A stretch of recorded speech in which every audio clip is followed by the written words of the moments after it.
Allez, nous nous retrouvons sur le point stop de l'ES8, la deuxième épreuve chronométrée de la journée, longue de 4 km 64, beaucoup plus courte que la précédente, la précédente dans laquelle le fait majeur était la sortie de Florent Todeschini qui occupait le commandement du classement, la tête du classement maintenant qui est occupée par Mathieu et Mathilde Margaillan. Voilà, j'ai retrouvé Alison à mes côtés. Nous allons essayer de vous faire vivre cette arrivée avec Mathieu Margaillan, bien évidemment, qui se retrouve le premier sur la piste maintenant.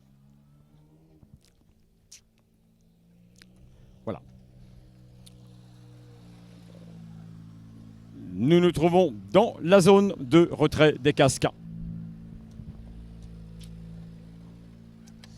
Mathieu Margaillan qui a fait la bonne opération, c'est lui qui a réalisé le temps scratch dans le S7 ce matin.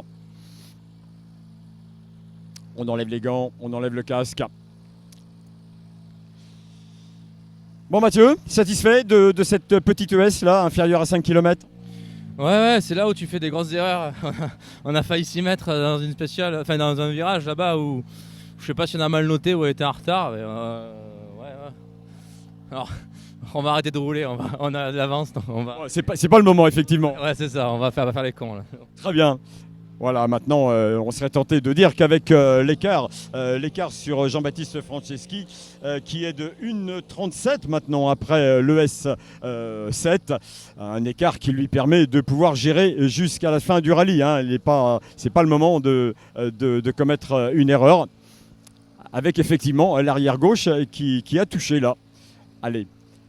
Il ne faut pas qu'il nous fasse une Mathieu Margaillan jusqu'à l'arrivée, alors que Jean-Baptiste Franceschi arrive là-bas à son tour. Le temps de référence, Alison, là, de Mathieu? Temps de référence, il est en 3 minutes 45 et 2 dixièmes. On va attendre le temps de Jean-Baptiste Franceschi. Ah ben ça y est, on l'a. Donc il est en 3,41,7. Donc il est à peu près à 3-4 secondes devant. D'accord, meilleur temps pour JB Franceschi. Voilà, c'est vraiment une avance qui peut lui permettre de gérer, entre guillemets, bien sûr, parce que tout peut arriver. Je pense à cette longue spéciale là, qui est le S7 et qui sera le S9 en début d'après-midi, qui est vraiment une spéciale extrêmement compliquée. Et on l'a vu ce matin avec la petite faute, si c'est une faute, on ne sait pas encore vraiment ce qui s'est passé de Florent Todeschini.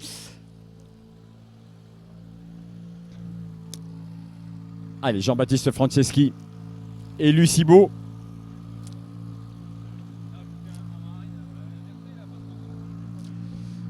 Bon, Jean-Baptiste, comment ça s'est passé cette dernière? Moi, celle-là, ça me fait penser un peu à une spéciale spectacle, pardon. On s'est régalé. La voiture a rien, donc on est content de pouvoir continuer comme ça. En tout cas, c'était une belle frayeur et surtout pour la mécanique. Donc voilà, c'est bon. Voilà, quel dommage, Quel dommage. Vous avez perdu combien? Une trentaine de secondes, je crois, dans l'affaire. Tout à l'heure, dans le S7. Total, parce qu'après, elle a chauffé, donc j'ai dû la mettre en mode rod.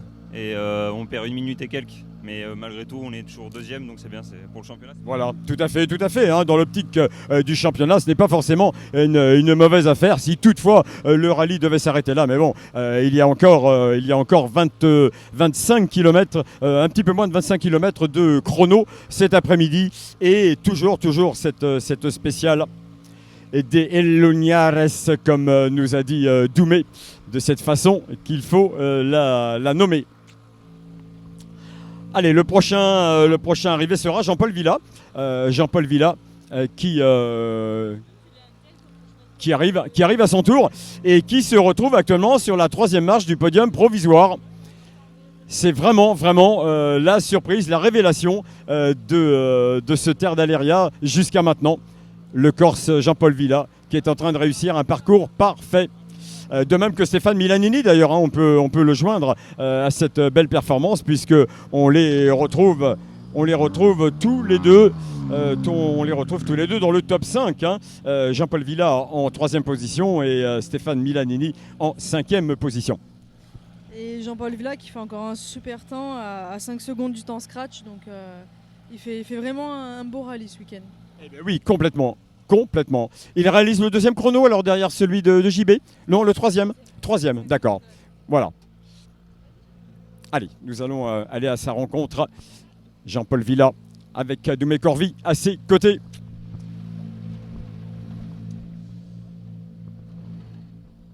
Bon Jean-Paul, encore un bon chrono, hein?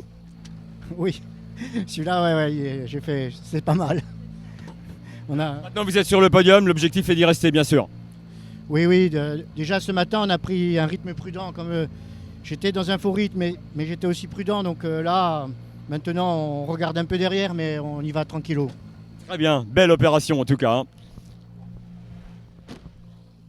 Belle opération que réalise Jean-Paul Villa, qui se rappelle au bon souvenir de ceux qui l'ont connu il y a quelques années, comme Stéphane Milanini d'ailleurs, hein. N'oublions pas que ce sont des garçons qui jouaient les tout premiers rôles dans les formules de promotion, entre autres le volant 106, ensuite il y a eu le volant 206. Stéphane Milanini qui, si ma mémoire est bonne d'ailleurs, il y a une saison dans le volant 106 terre, le voilà d'ailleurs, il arrive, Stéphane Milanini. Avait pris la 3e place du classement final derrière Jacques Dubert et Guilhem Dussaucy. Ça devait être en 98 peut-être. Je n'ai plus vraiment les dates en tête. Autant dire que c'était des garçons qui jouaient les premiers rôles, comme Joseph Véronès d'ailleurs, hein, que nous aurons peut-être l'occasion d'accueillir tout à l'heure. Le temps de Stéphane Milanini, Alison? Son temps est de 3 minutes 47.7. Donc il est à 6 secondes de tout pile du temps scratch. D'accord. Et lui aussi réalise une bonne opération, hein, avec Jean-Paul Villa, les 2 premiers pilotes corses de ce classement général provisoire.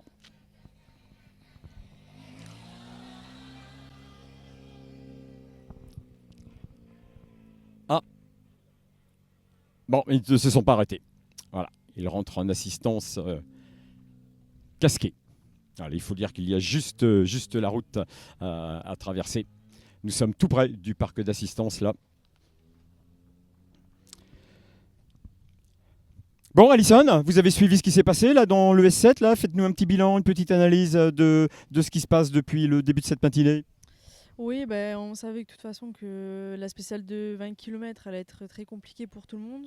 Malheureusement, Florent Todeschini est sorti dans le S7, ce qui place Mathieu Margaillan en tête devant Jean-Baptiste Franceschi, qui a aussi commis une petite erreur dans la spéciale de 20 bornes. Donc voilà, et 3e, c'est Jean-Paul Villa, une superbe 3e place. Et aussi Quentin Ribaud avec la toute nouvelle Clio Rallye 3, qui fait une sacrée performance là sur ce rallye au milieu de toutes les R5. Donc voilà, ça s'annonce encore intense, vu qu'il y a encore un 2e tour dans la spéciale de 20 km qui a l'air très compliqué pour tout le monde apparemment. Tout à fait, Alison, tout à fait. Et puisque vous parliez de Quentin Ribaud, qui est en train de réaliser vraiment une grosse performance ici, il arrive là, il est au point stop. Nous allons l'accueillir dans quelques instants. Quentin Ribaud qui occupait après l'ES7 la 4e place, intercalée entre Jean-Paul Villa et Stéphane. Il réalise le 4e temps là. D'accord, je pense qu'il va la conforter, cette 4e. Ah oui, d'accord. Cette 4e place. Ce qui serait vraiment une très très belle performance après sa 7e place acquise lors de la première sortie de cette Clio Rallye 3. C'était sur le Terre de Castine également, aux mains de Quentin Ribaud avec Mélissa Declercq à ses côtés.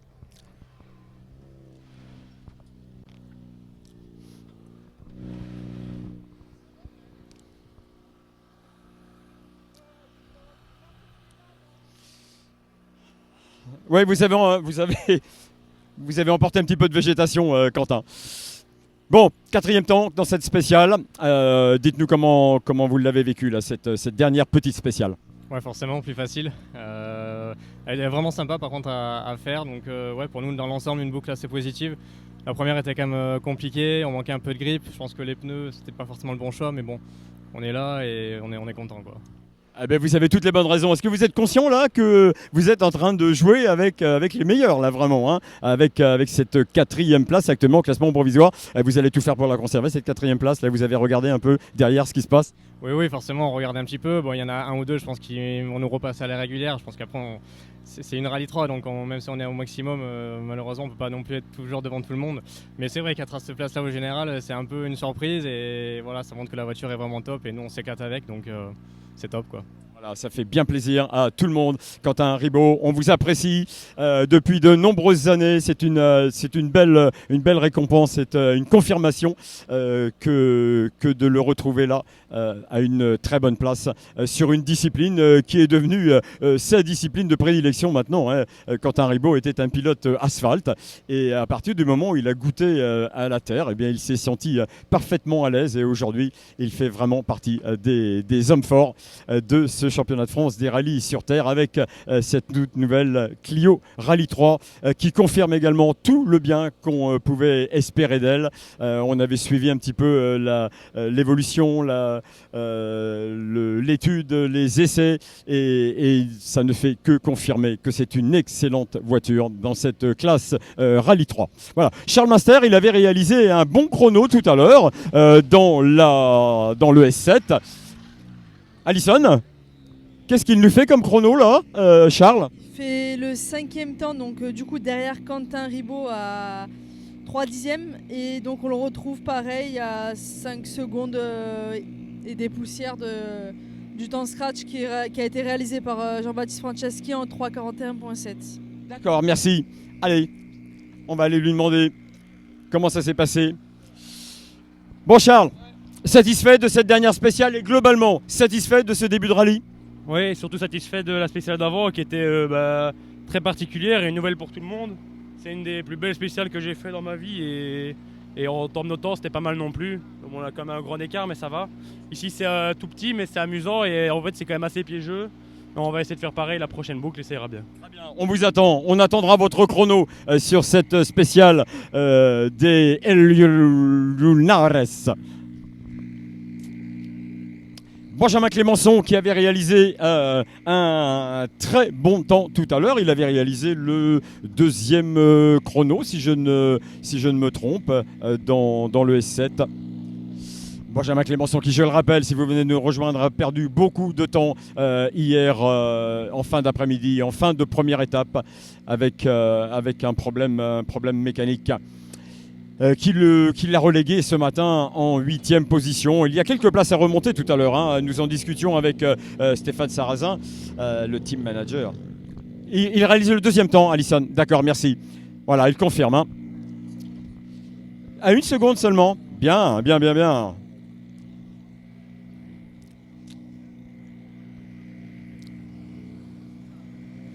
Benjamin Clémenceau avec Jessica Fourré. Sur la Polo du Sarrazin Motorsport.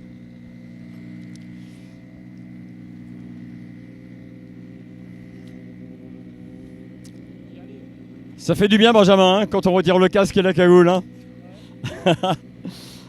Bon, vous réalisez le deuxième chrono là, tout près du meilleur. C'est une bonne entape de deuxième étape là que vous avez réalisé hein, depuis ce matin. Ouais, on va essayer de remonter minimum à la 4e place pour le championnat, ça serait vraiment bien. La 3e, je pense que c'est très loin. Non, pas mal. On a fait. C'est vrai que là, par contre, on n'a pas le temps de partir qu'on est arrivé, comparé aux autres spéciales. On a fait un peu des passages quand même. On a fait peut-être un peu trop de spectacle. On peut améliorer un peu. Mais dans l'ensemble, on est bien. On a fait une bonne première boucle. Il faut bosser quand même la longue spéciale pour réussir à faire un écart un peu plus sur les autres. Et je pense qu'on sera bien à la fin du dernier tour. Très bien, c'est ce qu'on vous souhaite parce que je viens de le dire tout à l'heure. Hein, malchanceux hier en fin de première étape, Benjamin Clémenceau. Alison, qu'est-ce que ça nous donne là? Petit point du général. Les écarts sont pas énormes. Hein, je pense pas que ça va changer grand-chose. Du général après ES8.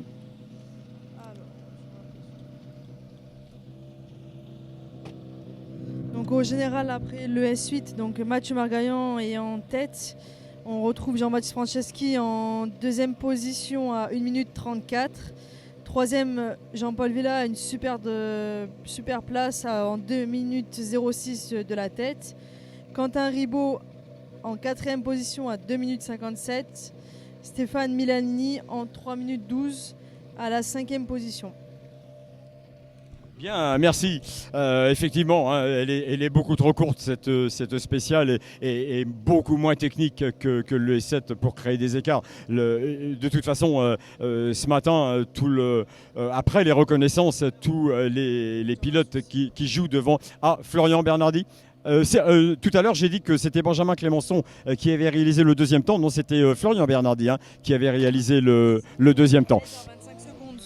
Là, on voit que Florent Bernardi part 25 secondes, donc il a peut-être eu un souci sur cette spéciale.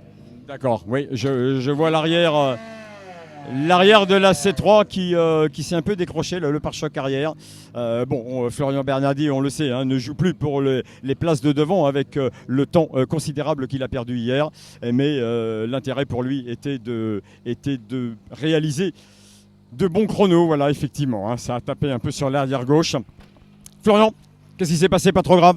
Ouais, on fait un tête à queue, on tape les arbres, on se fait avoir dans un endroit très poussiéreux avec des pneus durs là. J'ai jamais trop roulé avec ces pneus et c'est vrai que je pensais pas qu'on ait si peu de grippe dans un endroit en dévers et on est venu mourir dans les arbres. Donc voilà, on fait une marche arrière, une manœuvre et on repart. Bien, très bien. Voilà, petite faute de Florian Bernardi avec quelques dégâts quand même. Ça a tapé un petit peu.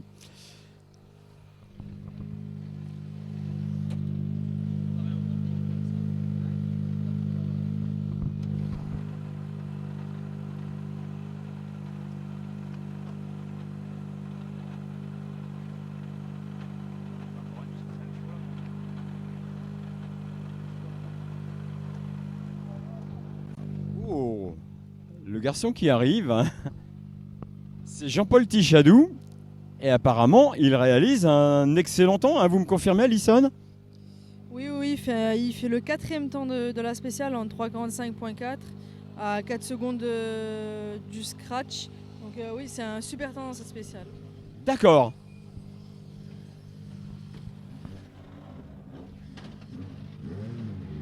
Jean-Paul Tichadou avec Andrea Serra à ses côtés.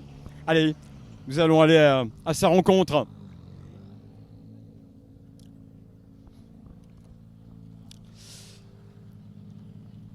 Jean-Paul, bon, encore un bon chrono là, ça s'est bien passé pour vous ce matin. Oui, ça va, c'était une spéciale, la première c'était une spéciale compliquée. On a géré pour ne pas faire d'erreur et on n'en a pas fait, donc ça va, c'est bien passé. Voilà. On est tous surpris de vous retrouver là. Vous aussi, vous êtes surpris de vous retrouver à cette place-là avec d'excellents chronos ou c'était quand même un de vos objectifs? Ben là, j'ai même pas vu le chrono qu'on a fait dans la dernière, là, dans celle-là, dans la 5. J'ai pas regardé. D'accord, si, vous réalisez le deuxième, un bon chrono. C'est pas le deuxième, mais le 4e, je crois, le 4e chrono. Très bien.